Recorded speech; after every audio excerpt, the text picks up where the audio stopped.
It's almost Mother's Day, and you can now get anything you need delivered with Uber Eats. Well, almost anything. So no, you can't order a relaxing shower, but some beautiful flowers, you bet we deliver those. A bird bath? No. A bath bomb? Absolutely. It's no to a chocolate lab, but yes to some chocolate truffles. So whether it's a last-minute gift for Mother's Day, fresh groceries, or food from your favorite restaurants, get it delivered today with Uber Eats. Order now. Product availability varies by region. See app for details.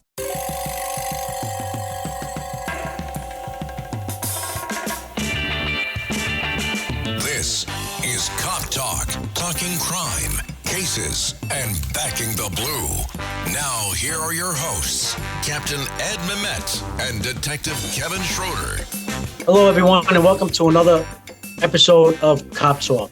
My name is Kevin Schroeder, retired NYPD detective, and my co-host, Ed Mehmet, captain of police, unfortunately, is not with us today due to the fact he is hiking somewhere in this world. God knows where he is, but he's hiking somewhere today.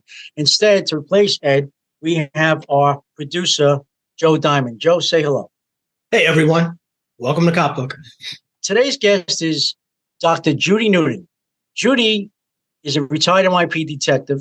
She did 28 years with the NYPD. She retired out of the Manhattan DA's office. And Judy, say hello.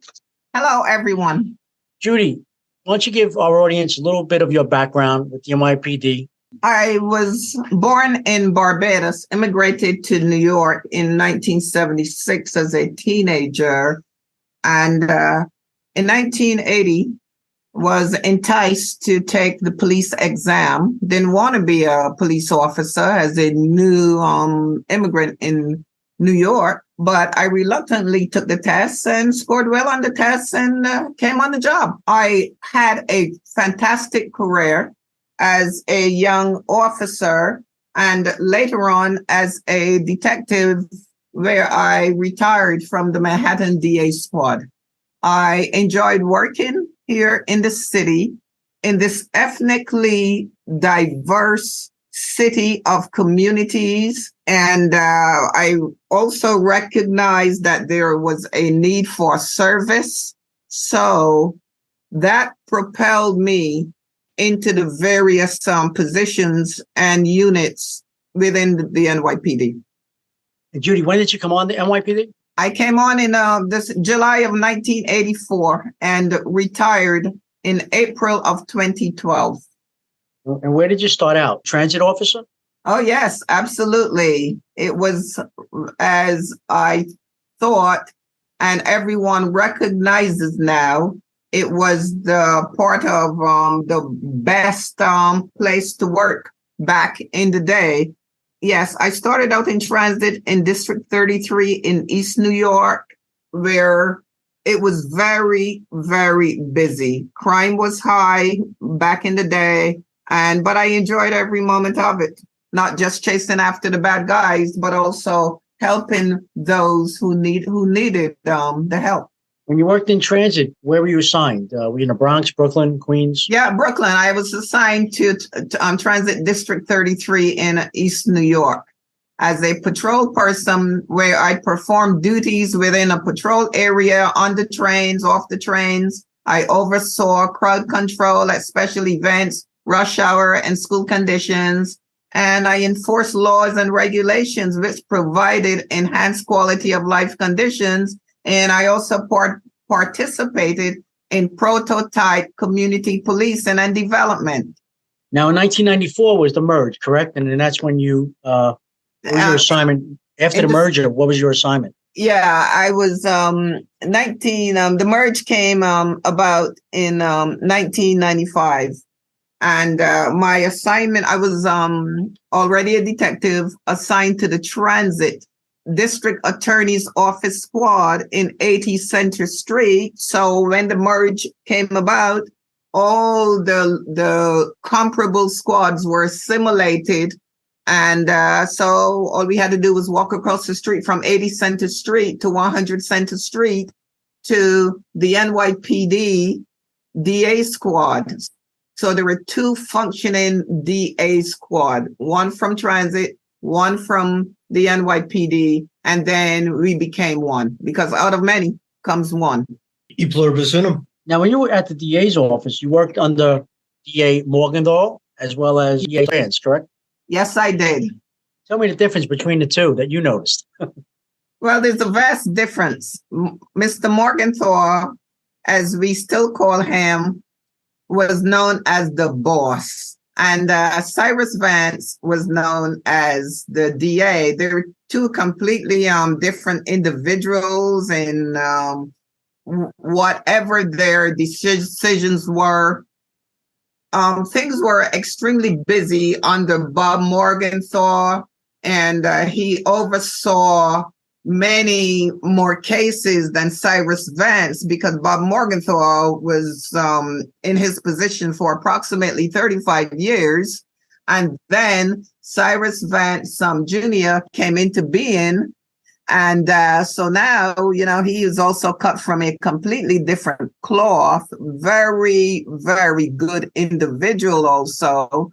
But there was hardly a comparison, because times had changed, and times, was evolving and morphing into other avenues. And there were also more technicalities. We were under Cyrus Vance as opposed to Bob Morgenthau. We were also in the information age.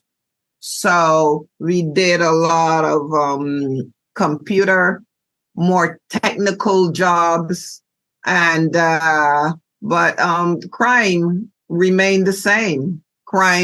There were some points where crime was not as bad under Cyrus Vance than it was under Robert Morgenthau. But being assigned to the DA squad, we perform our duties in the same manner, because once an investigator you're always an investigator. It's just that, some of the technicalities, were changed. And also there was more media attention under Cyrus Vance Jr., because of course everyone they couldn't wait to do a comparison between the boss and DA Cyrus Vance. So it's two completely different eras. So you were a young woman here from Barbados in the early 80s. What inspired you to become a cop? Was it something in TV, in the movies? Do you remember what it was that, made you say, I want to try out for the NYPD? No, not at all. I was the head girl of my my high school in Barbados. I finished high school in Barbados, and I didn't want to be a cop. And I remember my mother saying, I don't think I want any cops in my family. After she realized that I took the test. There was a vast recruitment drive. They needed minorities on the job. And at the time, I fitted two categories, which is only one category now, and that was women and minorities. Right. So at the time I was employed, I was a junior computer programmer with the Bridge and Tunnel Authority on Randall's Island. So we used to have to take the train to 125th Street and jump on a school bus, a Bridge and Tunnel bus, to get to work. I always crossed paths with the steady post cop, the officer who was assigned to the train station every morning. And I would just say, good morning, officer. Hi, officer, while everyone was going by, walking past, without the acknowledgement. And one morning he stopped me, the cop. And he said to me, well, we need women and minorities on the job. And I said, well, isn't it the same, a woman, a minority? And he said, well, you know what I mean. And he said, can you take the test? And I says, I don't know if I want to be a cop. What do I have to do? So I took the test, and I scored very well on the test. I couldn't wait to run back to tell him. And he says, good. You don't have to be the cop if you don't want it to be. You can just go to all the tryouts, as he called it, the pre-qualifications to becoming a police officer. So I said, okay. And by then I told all my friends and family what I was doing. And before you know it, I turned around twice. I was assigned an investigator who told me, "You're a cream puff." I said, "What do you mean?" And he said, "Well, you have an unblemished record. We need people like you." So it was too late to turn back after I had told everyone, and that's how I came on the job. Hilton brings you new ways to stay, with experiences that let you capture the glory days. Introducing the Graduate Hotels. Each inspired by local college towns, these stays are always original and never boring. Get in touch with traditions all across the country and enjoy a stay that's a class above the rest. Book at Graduate Hotels with Hilton Honors Points at Hilton.com. It's a win-win. Hilton, for the stay. What inspired you to go from patrol to being a detective? Being a detective is the best job and the best rank in the world. And being an NYPD, there is nothing like being a detective in this ethnically diverse city where back then crime was rampant. We were right in the middle of the crack craze, and it was busy. It was electrifying. So my goal was to become a detective. I took the sergeant's exam. There was a problem with the exam. It got thrown out, and I thought I was wasting my time. And I often study people. From the time I was a child, I like to know how things work. How does that plane stay in the sky? How does that bridge hold all those and carry all those vehicles, kind of thing? So I was curious minds. And also, I was an avid reader. I read everything. I read the newspapers, the New York Times, from the beginning to the end, the ads. And I was just curious as to learn what makes people tick. Why do we do the things that we do? And I think that was the catalyst for me to being a detective. Judy, getting back to the DA's office, as far as investigators, detectives, how many investigators were down at the DA's office when you were assigned there? 1995, in April of 1995, mid-April, there were 62 detectives. Wow. And now when you retired, how many were there? 12. And do you know the number today? No, but I heard, I don't know the exact number. I heard that there are no more than 15. I don't know how true. Well, actually, the number someone mentioned to me the other day, there's about 6 detectives assigned. That's about it. And I don't know how they do it. I don't know how they're doing it. I believe throughout the city of New York, all 5 counties, they're down to, undermanned in regards to manpower for the DA's office. Investigating. You know, I find, how could they, like you say, Kevin, how could that office function the way it did? I remember there were I've been through working under numerous chief of detectives. And whenever a new one comes in, you know, there was also fodder about how this person was. But there were some of them who just let the squad petered out. And it should not be, because the DA's squad, there is a squad of NYPD detectives assigned to every DA's office in the city. And they are the fuel that makes the engine run, because as a detective assigned to the Manhattan DA squad, Kevin, you were assigned to the Midtown North squad, very busy house.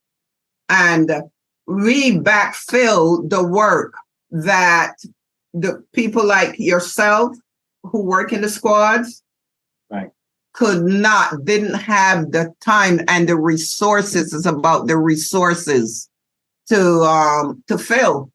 So I cannot, it's an aberration to even think that there are approximately 5 detectives assigned to the DA squad. I find it hard to believe too, but that's what they're saying, you know.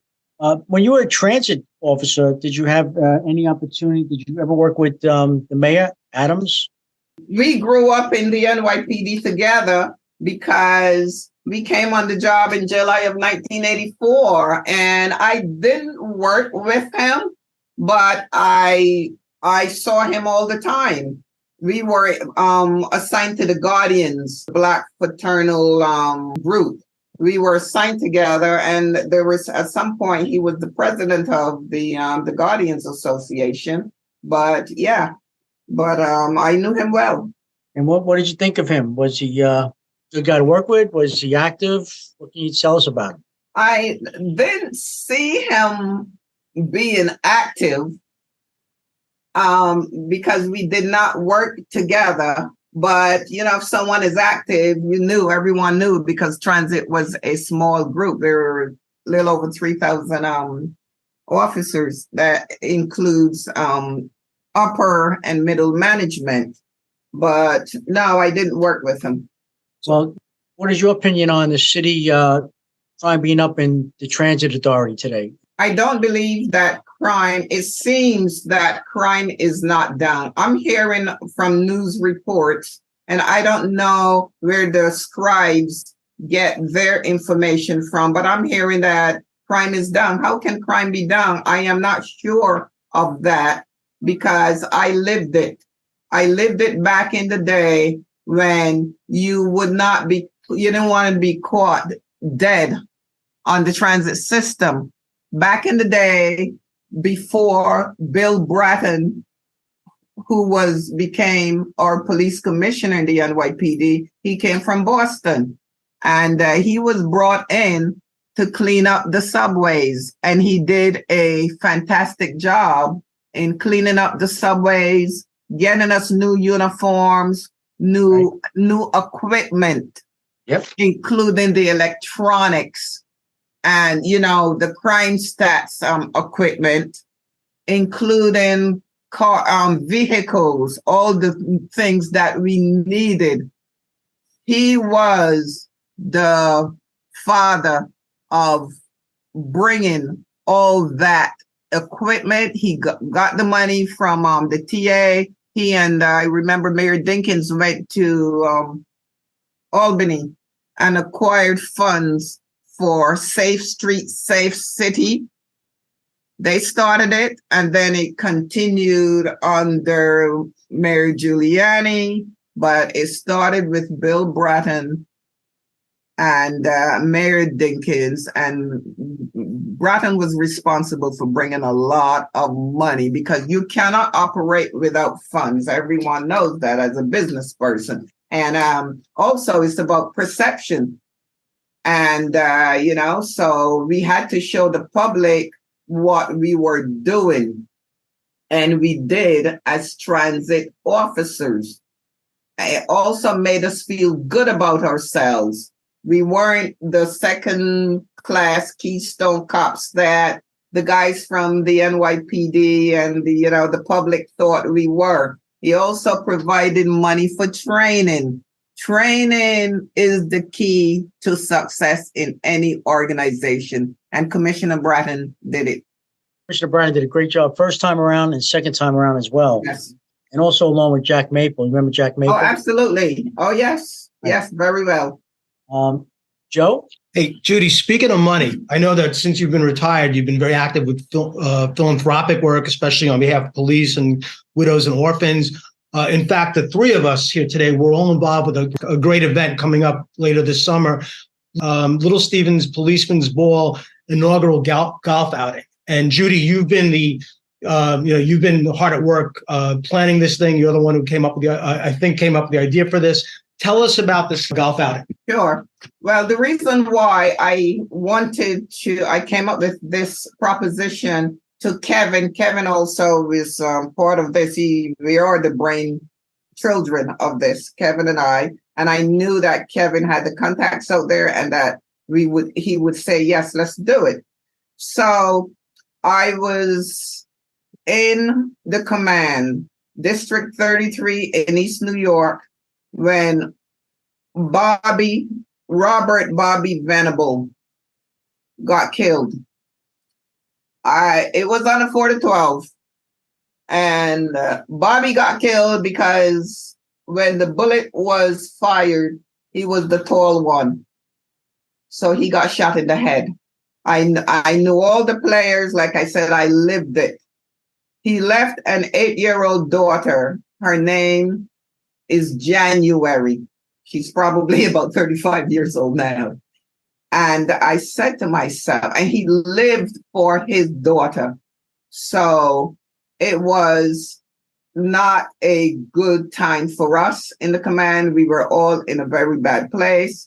And I said to his daughter, even though she was only 8 years old, one day I would like to do something to help the widows and orphans on the job. It used to be the Widows and Orphans. Now it's called the Widows and Children's Fund.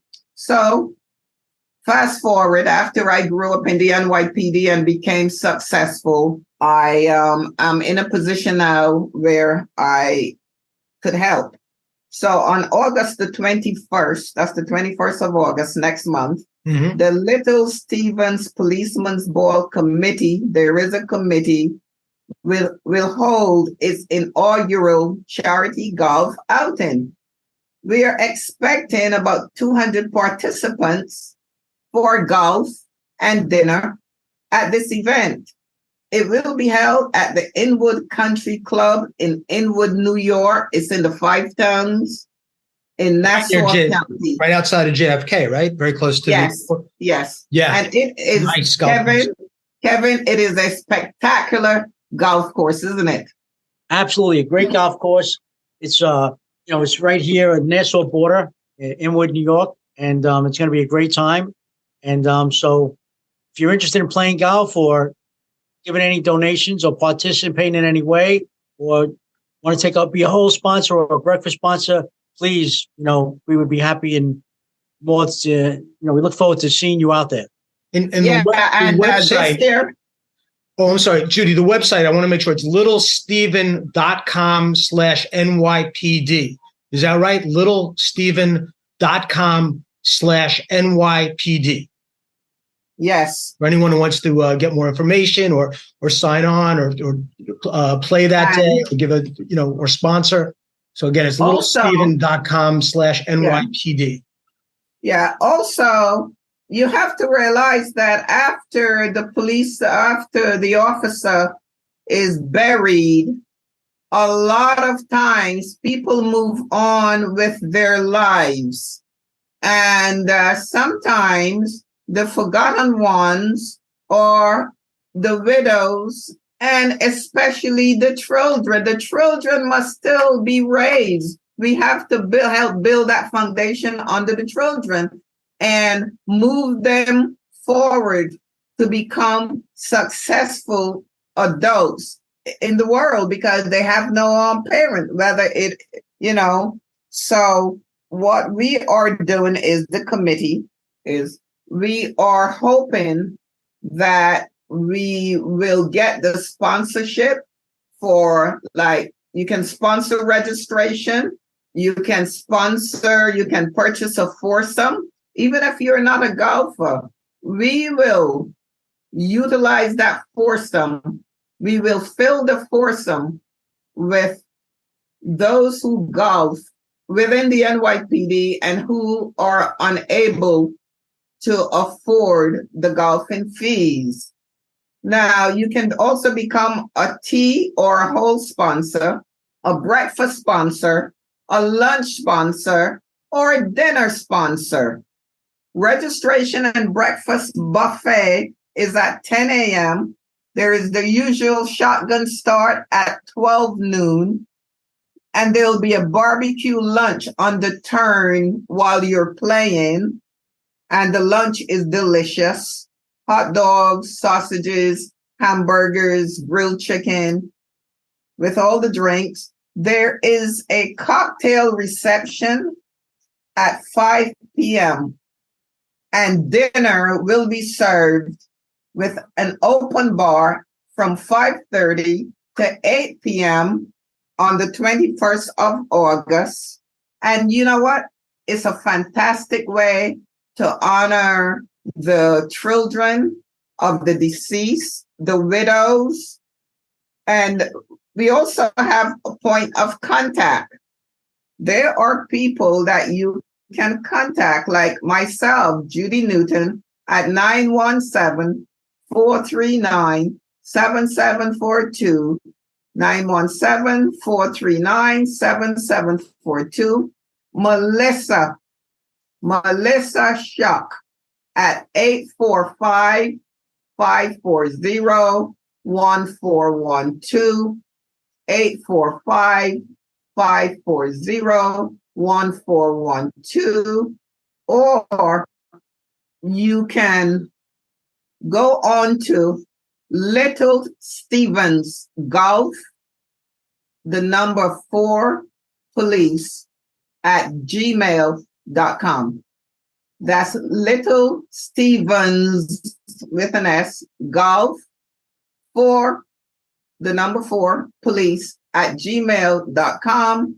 Donations and payments may be sent to number 2 Lake Street, Lake Street, Suite number 8, Monroe, New York, 10950. That's number 2 Lake Street, Suite 8, Monroe, New York, 10950. And then there's Kevin Schroeder at 917-838-7393, 917-838-7393. And if you go on Facebook, you can pull up Little Stevens Policeman's Ball, and you will see the flyers and the information. You can contact us. Now, Kevin, what else do you want to add? Could you want to talk about Little Stevie, just in case? Well, it's a great day for a great cause. Okay, it's all about the widows and children, as well as so many other police organizations and charities that Stevie raises money for, including With Arms Wide Open, which is a foundation organization for police personnel who have children with special needs. All great organizations, foundations, and Stevie Van Zandt's Policeman's Ball, which we have an event every year in December. This is our first golf outing, and I'm sure it'll be just as successful. And just to let people know, as of today, Stevie's foundation has raised $2 million for all these organizations. And I think Stevie does great work, great job. And you always hear about all the celebrities who wanted to fund the police. Well, Stevie's one of the celebrities who wants to give back to the police, as well as the military. But yeah, Judy, I'm sure we'll get a great response. And if I'm not mistaken, it's almost sold out. So I think everyone should get to the phone and email right away and write that check. And it's for a great cause. And come out and play golf with us. It'll be a nice time. Or come out and play, come out and have dinner. You can have dinner and drinks, cocktails with us also. And also, if you will, if you could make us a basket, of cheer, a gift basket, we can, you can donate it as part of the raffle items. If you have swag bag items or whatever you think, or if anyone wants to donate golf equipment, like a golf bag or clubs or whatever you can, liquor, we would appreciate it, and you will be properly recognized also. What does every USAA member have in common? Family. We're one big family who supports the military community and their eligible families. And if you, your parent, or spouse served, you could join our family and save big on auto insurance. Visit USAA.com/join today to check your eligibility. Membership eligibility and product restrictions apply and are subject to change. USAA means United Services Automobile Association and its affiliates, San Antonio, Texas. Yes, very true. Joe? Well, that was great. I also just want to remind people all that information, the flyer and contact info, it's on the website, on Little Stevie's website, littlesteven.com/NYPD, as in New York Police Department. littlesteven.com/NYPD. Judy, thank you so much for doing this, for setting up the event. Thanks for coming on today and talking about this.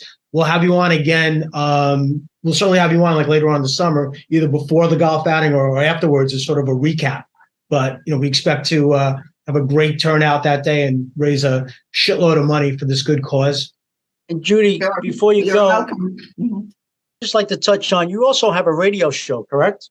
Yes, on Saturday mornings at 11:30 a.m., I am on discussing immigration issues. Is an integral part of our daily lives, very super important. So I've been doing this for close to 10 years on CaribbeanPepperPot.com. So it's CaribbeanPepperPot.com, 11:30 on Saturdays. Thanks, Judy. I'd like to thank our guest, Dr. Judy Newton. I'd like to thank our co-host today, filling in for the famous Captain Ed Mamet, who's, again, hiking somewhere. Hopefully we'll hear from him shortly. Joe Diamond, thank you so much. Producer here at WABC Radio Podcast, Cop Talk. And Judy, once again, great interview. We look forward to seeing you soon.